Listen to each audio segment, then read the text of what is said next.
வணக்கம். கதையில் உங்களுடன் இணைவது நான் குமுதா மகேஷ். 5 நாட்களாக உணர்வற்று இருந்த பரணி மெதுவாக கண்களை திறந்தான்.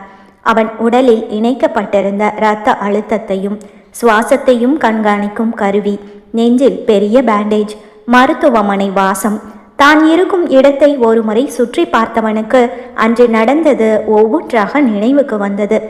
Bharani, I love you. எனக்கு உங்களை ரொம்ப பிடிக்கும். நம்ம கல்யாணம் பண்ணிக்கலாம். ரம்யாவின் அழகு முகம் வெட்கத்தில் சிவந்து அவள் சொன்ன காதல். கடைசியாக அவன் கண்மூடும் முன் ரம்யா சொன்ன அந்த வார்த்தைகள். பரணியின் முகத்தில் புன்னகை பூத்தது. ஆண்டியும் அங்குளும் எவ்வளவு பயந்துட்டாங்க தெரியுமா? நீ என்னடா சிரிச்சுக்கிட்டே கண்ணு விழிக்கிற? என்னடா 5 நாளும் கண்ணை மூடி கனவு கண்டியா என்று கண்ணீருடன் பரணியை கட்டி அணைத்து கொண்டான் விக்ரம். கனவில்லடா, நிஜம் என்றான் பரணி. விக்ரமிற்குத்தான் அவன் என்ன சொல்கிறான் என்று ஒன்றும் புரியவில்லை. விக்ரமை கட்டி கொண்டே ஜில்லு என்று முணங்கியவனின் கண்கள் சுற்றும் முற்றும் அவளை தேடியது. அதற்குள் மருத்துவரை அழைத்து வந்த கௌரியும் கனகராஜும் பரணியை கட்டி அணைத்து கொண்டார்கள். எனக்கு ஒன்றும் இல்லைம்மா, நான் நல்லா இருக்கேன் என்று அவர்களை தைரியப்படுத்தி அப்பா அம்மாவுடன் சிறிது நேரம் பேசி கொண்டிருந்தான். கனகராஜ் மருந்து வாங்க சென்று விட கௌரி பரணிக்கு ஜூஸ் போட்டு கொண்டிருந்தார். அவ எங்கடா, வெளியே இருக்காளா? பெட்டில் அவன் அருகில் உட்கார்ந்திருந்த விக்ரமிடம் மெதுவாக கேட்டான் பரணி. யாருடா, யார கேட்குற என்றான் விக்ரம். இப்போ சம்மர் ஸ்டார்ட் ஆயிடுச்சு. சென்னை வெயிலுக்கு நீங்க நிறைய தண்ணி குடிக்கணும், இல்லைனா இப்படிதான் யூரின் இன்ஃபெக்ஷன் பிரச்சனை அடிக்கடி வரும் என்று மருத்துவர் யாருடனோ பேசிக்கொண்டே நடந்து கொண்டிருக்க அதை கவனித்த பரணி, என்ன இது சென்னையா? டேய், நம்ம எங்க இருக்கோம்? கோயம்புத்தூர்ல தானே இருக்கோம் என்று பதட்டமாக விக்ரமை பார்த்து கேட்க, கோயம்புத்தூரா? இல்லடா, நம்ம சென்னையில இருக்கோம். நீ சென்னைக்கு வந்து 5 நாள் ஆச்சு என்று விக்ரம் சொல்ல அவனை அதிர்ச்சியாக பார்த்தான் பரணி. என்ன சென்னைக்கு யார் கூட்டிட்டு வந்தது? ஆமா, என்ன எங்க இருந்து கூட்டிட்டு வந்தீங்க என்று பரணி கடைசியாக ரம்யாவின் மடியில் பாதி மயக்கத்தில் சாய்ந்ததை நினைத்தபடியே கேட்க, உன்னை கோயம்புத்தூர்ல ஹாஸ்பிட்டல்ல அட்மிட் பண்ணியிருந்தாங்க, ஆனா அது யாருன்னு தெரியல என்று விக்ரம் சொல்ல, ரம்யாவை பற்றி யோசித்த பரணி தன் போனை தேடினான். விக்ரம், என் போன் எங்க? அவ ரொம்ப பயந்து போயிருப்பாடா. சீக்கிரம் போனை எடுத்துக்கொடு, நான் இப்பவே உடனே அவளுக்கு கால் பண்ணி பேசணும் என்றான் பரணி.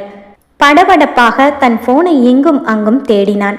ரம்யாவின் பெயர் மட்டுமே அவனுக்கு தெரியும். அவள் எங்கு இருக்கிறாள், முகவரி என்ன என்று எதுவுமே தெரியாது. அவளை நினைத்தவுடன் தொடர்பு கொள்ள அவனிடம் இருந்தது அவளுடைய போன் நம்பர் மட்டுமே. அது இல்லை என்றால் அவன் எப்படி அவளிடம் பேச முடியும், அவளை பார்க்க முடியும்? இதுதான் பரணியின் படபடப்பிற்கு காரணம். பரணி, டேய், 5 நாள் சுயநினைவே இல்லாம இருந்து இப்பதான் செத்து பழிச்சு வந்திருக்க. கண்ணை விழிச்ச உடனே எதுக்குடா இப்படி டென்ஷன் ஆகிற? ரிலாக்ஸ் ஆறு. ஆமா, யார் உன்னை கத்தில குத்துனது?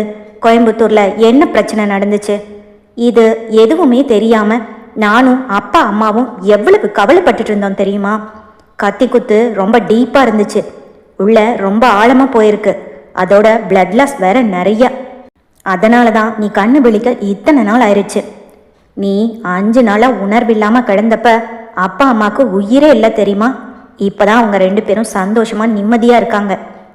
திரும்பவும் ஏதாச்சும் பிரச்சனை வந்துட போகுது.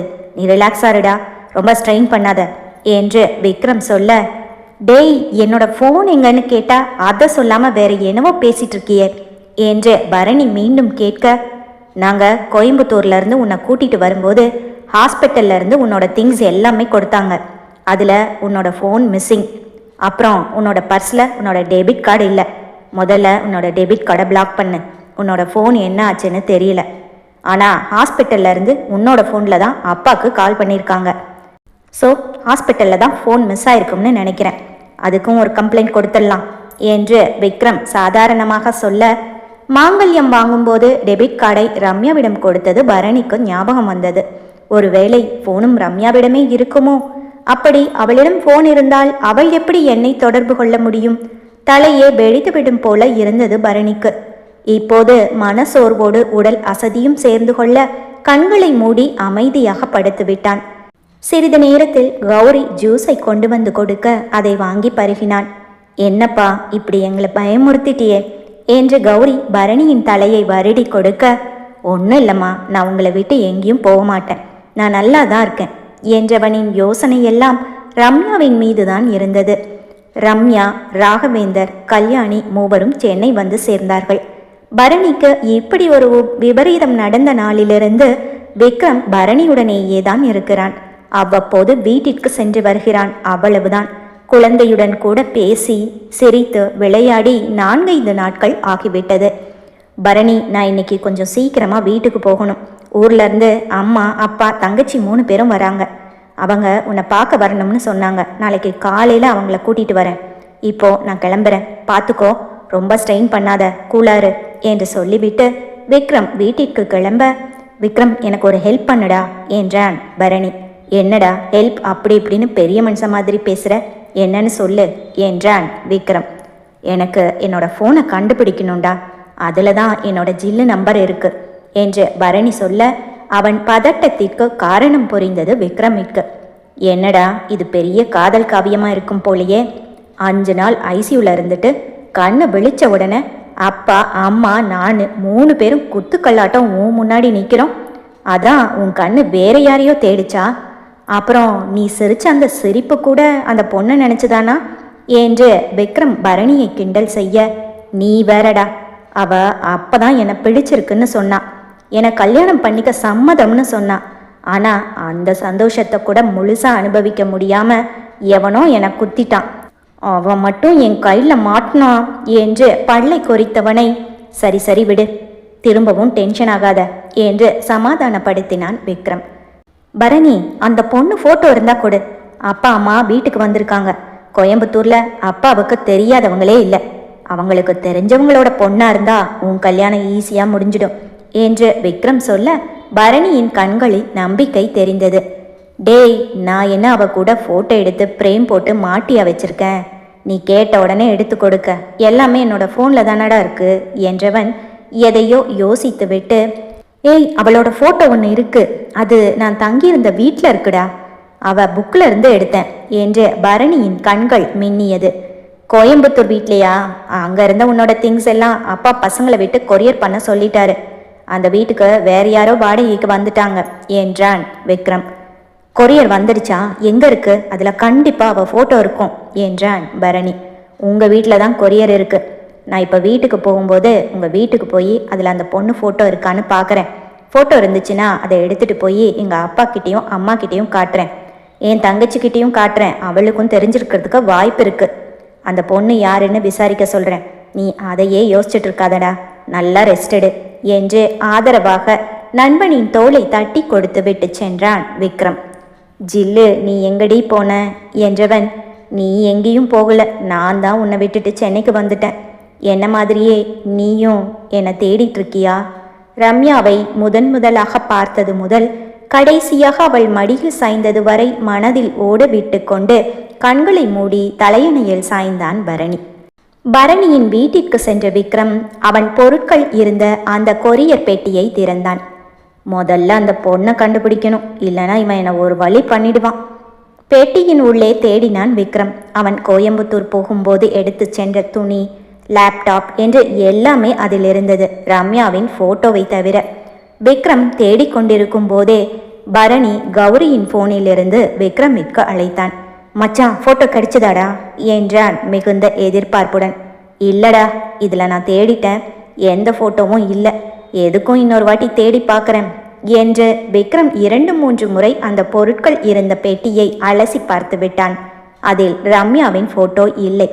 மீண்டும் பரணிக்கு அழைத்த விக்ரம், சாரிடா மச்சான், எந்த போட்டோவும் இதில் இல்லடா என்று விக்ரம் பேசி கொண்டிருக்கும் போதே மறுமுனையில் சொல்லாமலேயே போன் கட்டானது.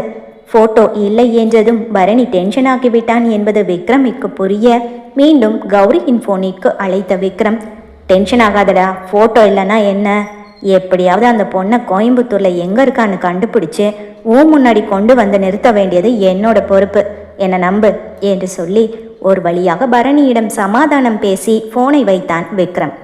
விக்ரம் வீட்டிற்கு செல்லும் போது இரவு மணி 10 ஆகிவிட்டது. பரணிக்கு இப்படி ஒரு பிரச்சனை ஏற்பட்டதிலிருந்து கடந்த 5 நாட்களாக விக்ரம் அலுவலக வேலைகளையும் சரிவர பார்க்க முடியவில்லை. மருத்துவமனையிலேயே தான் இருந்தான்.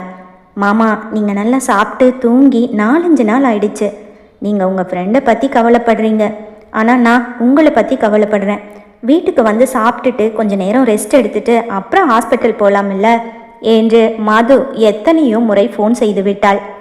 வரேம்மா என்று சொன்னானே தவிர நேரத்திற்கு வருவதில்லை. ஆஸ்பத்திரியிலேயே இரவு இருந்துவிட்டு அவன் வீட்டிற்கு வருவது அதிகாலை 4-5 மணி வாக்கில்தான். 2 மணி நேரம் தூங்கிவிட்டு பிறகு மீண்டும் சீக்கிரமாகவே கிளம்பி சென்று விடுவான். விக்ரம் சாப்பிட்டானா, என்ன சாப்பிட்டான் ஒன்றும் தெரியவில்லை மதுவிற்கு. அதற்கு மேல் வற்புறுத்தினால் ஆண்டியும் அங்குளும் பாவம், அவங்கள தனியாக விட முடியாது. பரணிக்கு கூட பிறந்தவங்களும் யாரும் இல்லை, அதனால நான் கண்டிப்பா அவன் கூட இருந்தே ஆகணும் என்பான். அதிகாலை மது கண் விழிக்கும் போது பக்கத்தில் படுத்திருப்பான். அவள்தான் அவன் நெஞ்சில் தலை வைத்து அவனை கட்டி அணைத்து கொண்டு படுப்பாள். ஆனால் அவனோ அசதியில் நன்றாக தூங்கிக் கொண்டிருப்பான்.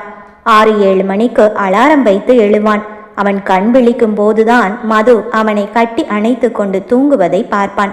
புன்னகையுடன் அவளை ஆசை தீர கட்டி அணைத்து முத்தமிட்டு விட்டு பின் தூங்கும் குழந்தையின் நெற்றியில் ஒரு முத்தத்தை பதித்து விட்டு மீண்டும் மருத்துவமனைக்கு கிளம்புவான். அவன் அதிகாலை எழுந்து மீண்டும் மருத்துவமனைக்கு கிளம்பும் போது மதுவிற்கும் தூக்கம் கலைந்துவிடும். மாமா, டிஃபன் சாப்பிட்டுட்டு போங்க, தோசையும் சட்னியும் 10 நிமிஷத்துல ரெடி பண்ணிடுறேன் என்று அவசரமாக கட்டிலில் இருந்து எழுபவளை படுக்க வைத்து அவளுக்கும் குழந்தைக்கும் சேர்த்து போர்வையை போர்த்திவிட்டு அவள் பக்கத்தில் அமர்ந்து, இப்போ மணி 6:30 தான் ஆச்சு, அதுக்குள்ள சாப்பிட முடியாது. அங்கே ஹாஸ்பிட்டல் கேன்டீனில் ஃபுட்டு நல்லா தான் இருக்கு, நான் சாப்பிட்டுக்கிறேன் என்பான்.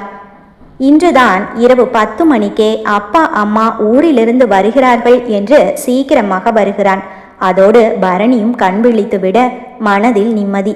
பரணி உணர்வில்லாமல் கிடப்பதை பார்க்கும்போது அவனுக்கும் பயம்தான். ஆனால் அவனே உடைந்து விட்டால் பரணியின் அப்பா அம்மா பயந்து விடுவார்களே என்று மனதை திடப்படுத்தி கொண்டான். வீட்டிற்கு வந்து சிறிது நேரம் எல்லோரிடமும் பேசி குழந்தையுடன் விளையாடினான். விக்ரம் வரும்போது ரம்யா பாட்டியின் அறையில் தூங்கிவிட்டாள். விக்ரம், நீ ரொம்ப டயர்டா இருக்க, போய் தூங்கு, நாளைக்கு பேசிக்கலாம் என்று ராகவேந்தர் கூற சீக்கிரமே படுக்கைக்கு சென்றான். அவன் முகம் சோர்ந்திருக்க அவனை தன் தோளில் சாய்த்து கொண்டாள் மது. இன்னும் 2 நாள் தான் பரணியை டிஸ்சார்ஜ் பண்ணிடுவாங்க, அவனும் பழைய மாதிரி நல்லா ஆயிடுவான். அப்புறம் என் செல்ல பொண்டாட்டி, நீ என்னையே நினைச்சிட்டு இல்லாம நல்லா சாப்பிடு, யஷ்குட்டியை பார்த்துக்கோ, மாமா உனக்காகவே டைமுக்கு சாப்பிட்றேன் தெரியுமா என்று அவளை சமாதானம் செய்துவிட்டு, இந்த 4 நாளாக இருந்த டென்ஷன் இனிமே இல்லை, இப்போதான் மனசு ரிலாக்ஸாக இருக்கு, எப்படியோ பரணி நார்மல் ஆயிட்டான், காயம் ஆற இன்னும் 1 மாதம் ஆகுமா, அது வரைக்கும் கொஞ்சம் ரெஸ்ட்ல இருக்கணும்னு டாக்டர் சொல்லியிருக்காங்க என்றான். பரணி அண்ணாக்கு கல்யாணம் பண்ணணும்னு அவங்க அப்பா அம்மா யோசிச்சுட்டு இருக்கும்போது இப்படி நடந்துருச்சே மாமா என்று மது சொல்ல, அவன் வேற யாரையும் கல்யாணம் பண்ண மாட்டான், அவன் லவ் பண்ற பொண்ணை தான் கல்யாணம் பண்ணுவான் என்று விக்ரம் பரணி விஷயத்தில் நடந்ததை மதுவிடம் கூற, மாமா எந்த டீட்டெயிலுமே இல்லாம அந்த பொண்ணை எப்படி கண்டுபிடிப்பீங்க என்று மது கேட்க, கண்டுபிடிச்சுதான் ஆகணும், வேற வழியே இல்லை என்று மதுவிடம் பேசிக்கொண்டே இருந்தவன் அப்படியே அவள் தோளில் சாய்ந்தபடியே தூங்கிவிட அவனை படுக்கையில் சரியாக படுக்க வைத்தாள் மது. அன்று காலை எழுந்தவுடன் தான் விக்ரம் ரம்யாவை பார்த்தான். என்ன ரம்யா, அண்ணன் சென்னைக்கு வந்ததும் அண்ணனை பார்க்காம இவ்வளவு இழைச்சு போயிட்டியே என்று விக்ரம் கேட்க, இல்லடா, அவ யஷ்குட்டியை பார்க்காம அப்படி ஆயிட்டா, அதான் உங்க அப்பா உடனே சென்னைக்கு போகலான்னு கூட்டிட்டு வந்துட்டாரு என்று விஷயம் புரியாமல் கல்யாணி புலம்ப, பல நாட்கள் கழித்து பார்த்து கொண்ட அண்ணனும் தங்கையும் சிறிது நேரம் பேசி சிரித்து கிண்டல் செய்து நேரத்தை கழித்தனர். காலை 9 மணி வாக்கில் மருத்துவமனைக்கு கிளம்பினான் விக்ரம். அவனுடன் மது, கல்யாணி, ராகவேந்தரும் கிளம்பி இருந்தார்கள். ரம்யா, நீயும் வாமா, வந்ததுல இருந்து ரூம்குள்ளேயே அடைஞ்சு கிடக்கிற, ஹாஸ்பிட்டல் போயிட்டு அப்படியே வெளியே எங்கேயாவது போயிட்டு வரலாம். மகள் முன்பு போல் கலகலப்பாக இல்லையே, எதையோ துளைத்து விட்டதை போல இருக்கிறாளே என்று அவளை சகஜமாக்கும் முயற்சியில் ராகவேந்தர் அழைக்க, இல்லப்பா, நீங்க போயிட்டு வாங்க, நான் பாட்டி கூட இருக்கேன் என்றாள் ரம்யா. வாடி, அப்புறம் எதுக்கு நம்ம கோயம்புத்தூர்ல இருந்து இங்க வந்தோம், ரூம்குள்ளேயே அடைஞ்சு கிடக்கவா, வா கிளம்பு என்று கல்யாணி சொல்ல, இல்லம்மா நான் வரல என்றாள். ஏன் வரல? கல்யாணியின் குரல் உயர, வரலன்னா விடமா, ஏன் சும்மா இங்கேயும் வந்து என்ன டார்ச்சர் பண்ணிட்டு இருக்க என்று கோபமாக வந்தது பதில் அவளிடமிருந்து. வா ரம்யா, போயிட்டு வரலாம். இன்னைக்கு தான் உங்க அண்ணன் கொஞ்சம் சிரிக்கிறாரு. நம்ம எல்லாரும் சேர்ந்து வெளியே போயிட்டு வந்தா ஒரு சேஞ்சா இருக்கும். நம்ம எல்லாரும் ஒன்னா வெளியில போய் எவ்வளவு நாளாச்சு என்று மது கூற மறுக்க முடியவில்லை அவளால். சரி அண்ணி என்று மனம் இல்லாமல் கிளம்பினாள் ரம்யா. குழந்தையையும் அவர்களுடனேயே அழைத்து சென்றார்கள். பாட்டி பத்திரமா இருங்க, நாங்க சீக்கிரமா வந்துடுறோம் என்று பாட்டியிடம் சொல்லிவிட்டு கிளம்பினார்கள். காரில் ஏறி உட்கார்ந்ததும் ரம்யாவின் மனது பரணியை தேடியது. சென்னையில எங்க இருக்காரு? அவருக்கு உடம்பு சரியா இருக்குமா? இவ்வளவு பெரிய ஊர்ல எப்படி இவரை நான் கண்டுபிடிப்பேன்? கார் கண்ணாடியின் வழியே வெளியில் பைக்கில் செல்பவர்கள், காரில் செல்பவர்கள், ஆட்டோவில் செல்பவர்கள், நடப்பவர்கள் என்று பரணியின் சாயலில் யாரை பார்த்தாலும் அவர்களின் முகத்தை பார்த்துவிட வேண்டும் என்று நினைத்தவள் அது பரணியாக இருக்க வேண்டும் என்றும் துடித்தாள். அவனை பக்கத்திலேயே வைத்துக்கொண்டு ஊரெல்லாம் தேடினாள். அவனும் தன் நண்பனின் கைக்குள் இருப்பவளை கைக்கு எட்டாத தூரத்தில் தேடிக்கொண்டிருந்தான். விக்ரம், ஹாஸ்பிட்டல்ல யாரெல்லாம் இருக்காங்க என்று ராகவேந்தர் கேட்க, அங்கிள் ஆண்டி 2 பேரும் இருக்காங்க. நான் அங்கே போனதுக்கு பிறகுதான் அவங்க வீட்டுக்கு போய் ஃப்ரெஷ் ஆகிட்டு வருவாங்கப்பா என்றான் விக்ரம். ஹாஸ்பிட்டல் போகிறோம், பழங்கள் ஏதாவது வாங்கிட்டு போகலாம் விக்ரம் என்றார் ராகவேந்தர். பரணி ஒரு பழக்கடையின் முன்பு காரை நிறுத்திவிட்டு இறங்க அவன் ஃபோன் அடித்தது. அவன் ஃபோனில் பேசி கொண்டிருக்க மது பழம் வாங்க சென்றாள். அண்ணி இருங்க, நானும் வரேன் என்று ரம்யாவும் அவளுடன் சென்றாள். மதுவின் கையில் குழந்தை இருந்ததால் பழங்களை அவளால் சரியாக எடுக்க முடியவில்லை. அண்ணி நீங்க இருங்க, நான் எடுத்து போடுறேன் என்று ஆப்பிள் வாங்கவா? அண்ணி ஆரஞ்சு வாங்கலாமா என்று பரணிக்காக பழங்களை பார்த்து பார்த்து வாங்கினாள் ரம்யா.